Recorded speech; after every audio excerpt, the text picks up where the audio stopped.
So, hello guys. Ito naman pala yung aking ginagawa sa ngayon is gagawin ko po siyang sling bag. Yan. Yung gamit ko po dito na yarn is polypropylene na yarn, 1.5 mm.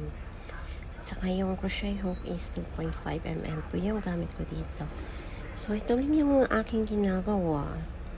Double crochet stitch lang siya guys. Yan. Ko ata na videohan yung gilid side na part. Yan. Ayan. Oh, so sa next ko na videohan ko yung sa gilid niya guys, yung sa lock ba, para hindi ako nagandahan. Pero okay lang kasi nga practice makes perfect naman eh. Kaya ano lang, tuloy-tuloy lang ang paggawa. Masasanay din tayo someday. Magaling din tayo gumawa ng mga bags. Ayan. So, ngayon, yan lang. Hello guys, ito pala yung aking ginagawa sa ngayon is yung sling bag. Ayan. Pero yung video na to is more po sa paggawa ng bag strap. Ayan. Yan po yung strap niya. O, diba? Ang ganda. Ito naman ang design. Ayan, easy to follow lang siya guys. So, ayan. Dito na nga po tayo. So, slip stitch lang po siya. Yung gamit ko pala yan na yarn dito guys is yung polypropylene yarn 1.5 mm. Yan. Saka yung crochet hook na gamit ko naman is 2.5 mm. Yan. Double chain 2 and then 2 double crochet stitch. So 1 and then 2 double crochet stitch.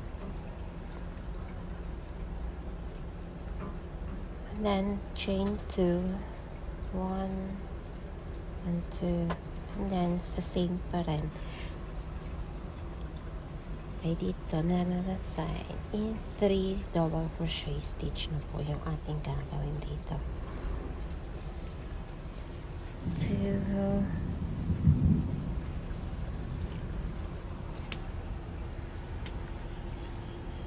3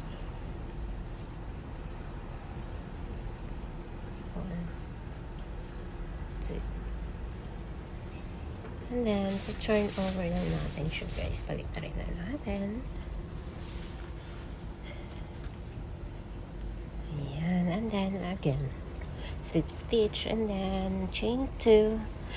2 double crochet stitch. And then, 2 chain. And then, 3 double crochet stitch. So, yan lang po yung stitch nito guys. So, kaya easy at saka maganda din yung outcome niya. Diba? Ganda na ng aking bag strap. Pwede din naman gawin siyang headband yung ganitong design. Maganda na siya tingnan. Diba?